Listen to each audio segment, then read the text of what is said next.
Hi, Dan here. Have you ever tried to increase your prices only to see your business fall through the floor? In today's Knowlton Nugget, Lloyd and I discuss why it's not always the best advice to just double your prices, like some experts advise. So let's get stuck in. We've got good friends that give a lot of the advice of increase your prices. And sometimes I think do you think sometimes that's the right thing? Yeah, I think a lot of people don't do those mathematics and actually don't charge enough. I'll cut my prices when really they actually are providing more value than that, so they should increase their prices. So I think sometimes... It can be good sometimes. Sometimes, but yeah. The people out there, I personally believe, that just say it to everyone should double their prices right now. Because I've seen that out there a lot. That's if you want to improve your business, advice. double your prices right now, and next year you'll be a millionaire.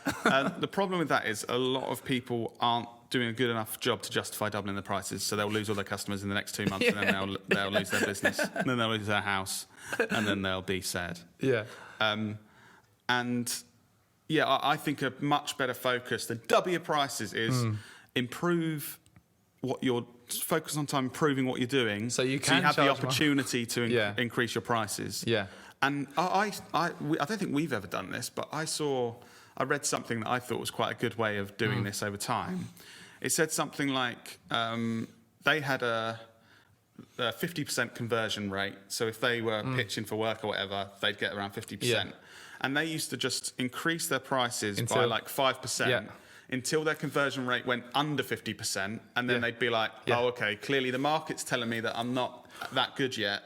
We've literally done this. Oh, have we? Yes. So with not necessarily that specific. Oh, okay. But I remember with our strategy development days that we run. I remember I delivered a couple, and with people who we really trusted, and they gave feedback afterwards. And this is the honest truth. They gave feedback and said, "By the way, I would have literally paid double for this. Your way." And this was at the early days when we punched in the mic again. Hey. This is the early days, and I thought.